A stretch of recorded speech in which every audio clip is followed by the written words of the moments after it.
the society was formed in 1962, and this was following the closure of the tram system in Hobart.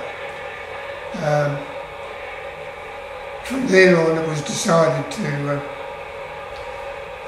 to collect other forms of transport, principally railway locomotives, etc. But we had nowhere to put them. It took many years before we were able to find a site, and Hobart is on the hemmed in between the river on one side and the mountain on the other, and finding a suitable piece of land was very difficult. We were eventually leased this area of land by the local council.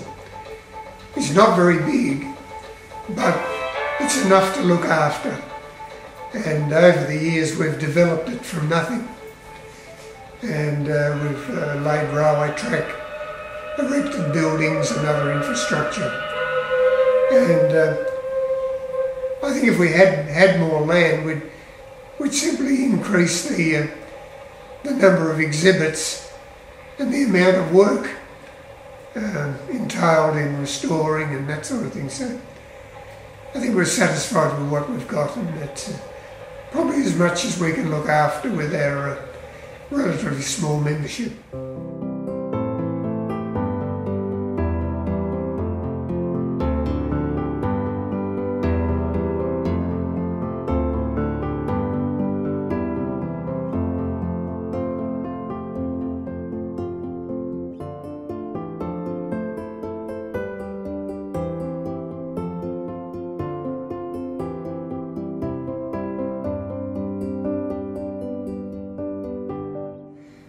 The railway station we have here was originally erected at the Hobart suburb of Newtown, back in the days when Hobart had a suburban rail service.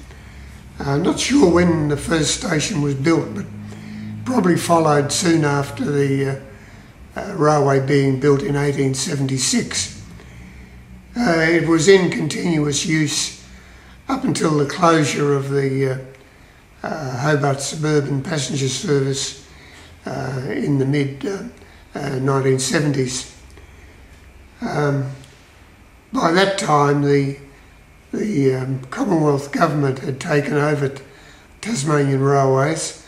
They proceeded to sell off a lot of unused assets, including the railway stations. It was about that time that we were developing our museum, and so we thought it would be a good idea to have a genuine railway station as a centrepiece for our museum. This particular building was actually one of two. There was a building either side of the double railway track, but this is the one that contained the station master's office and other facilities. We did some, I was going to say demolition, that's not the word. We took it apart, mainly the veranda, and then we cut the building in two and brought it out here in two sections. In the meantime, we'd built the platform, and so we put the old building onto new foundations.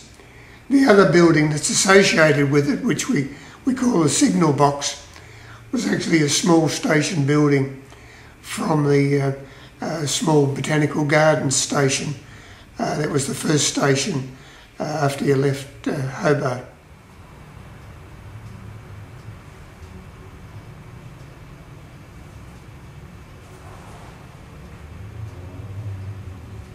The operators of the tramway system was the Hobart City Council, and they decided they'd try electric trolley buses, and they were so successful that they had the long-term plan to replace all the trams with electric trolley buses.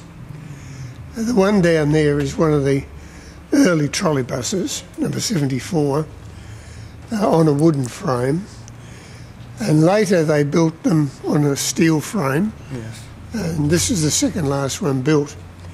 But by then they'd changed their mind, or the government, Tasmanian government had taken over the tramway system, and they decided it'd be more cost effective to run motor buses rather than electric vehicles.